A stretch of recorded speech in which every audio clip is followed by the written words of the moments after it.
Alors on va corriger maintenant l'exercice 52, page 211 du bouquin de Myriade de 3e. Alors je recopie pas le schéma, vous l'avez sous vos yeux. On vous demande d'utiliser le théorème de Thalès et de démontrer que IH vaut 4. Donc on va utiliser le théorème de Thalès dans le triangle I,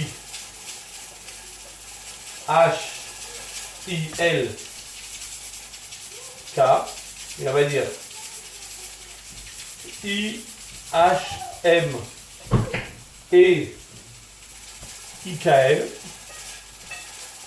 sont alignés dans cet ordre. Et d'après l'énoncé, on a HK qui est parallèle à ML.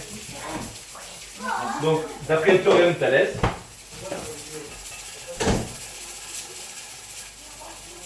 j'ai le droit d'écrire que IH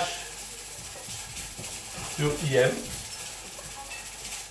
égale IK sur IL. IK c'est 2,5. IL ben, c'est 2,5. C'est IK plus KL, donc c'est 2,5 plus 2, c'est 4,5. Donc ça fait 5 neuvièmes.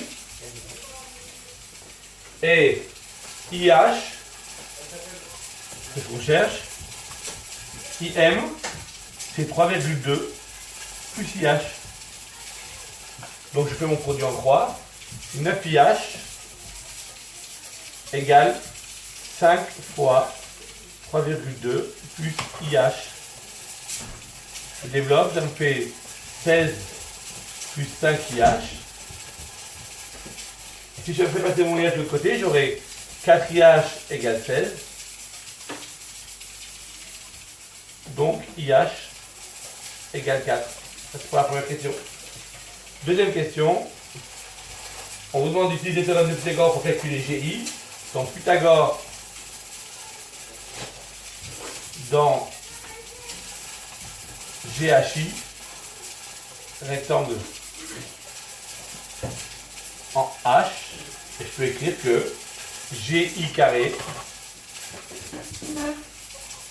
égale GH carré plus IH carré. Ça fait 9 plus 16, ça fait 25. Donc j'en déduis que GI il vaut 5. J'efface et je corrige la suite.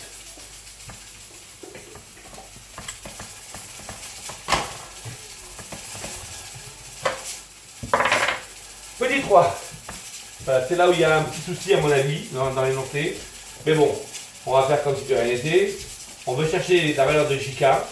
On va dire que si IH sur IJ égale IK IG sur IK, ça c'est vrai, alors je pourrais utiliser le théorème de Thalès et dire que c'est égal aussi à J égale à IK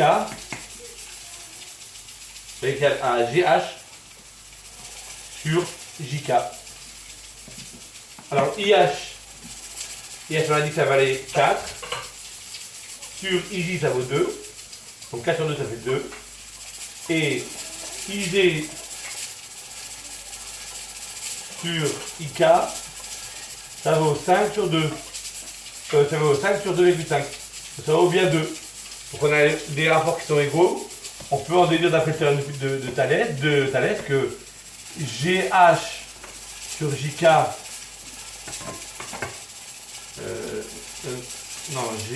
GH sur JK ça vaut GH, on connaît, ça vaut 3. JK on ne connaît pas, mais le rapport vaut 2. Ça veut dire donc que JK il vaut 3,5. On vous demande d'utiliser le théorème de Pythagore, la réciproque du théorème de Pythagore pour montrer que les droites IJ et JK sont perpendiculaires. Ben, si IJ carré plus JK carré égale IK carré, Donc d'après la réciproque du théorème de Pythagore,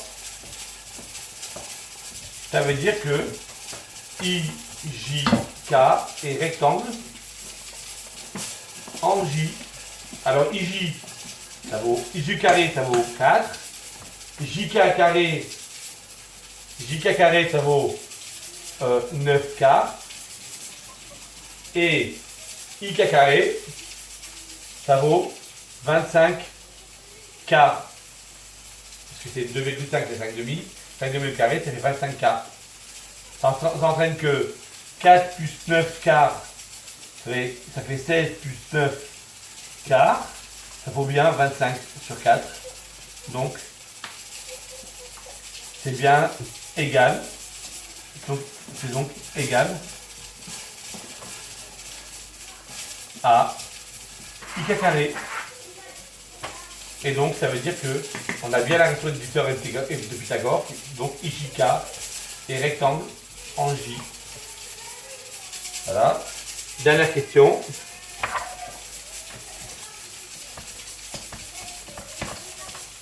Bon, il est long quand même l'exercice. Hein. Dernière question. On vous dit maintenant, puisqu'on a prouvé que IJ et JK sont perpendiculaires, bah, ça veut dire que JK est perpendiculaire à IJ et GH, il est perpendiculaire aussi à IH.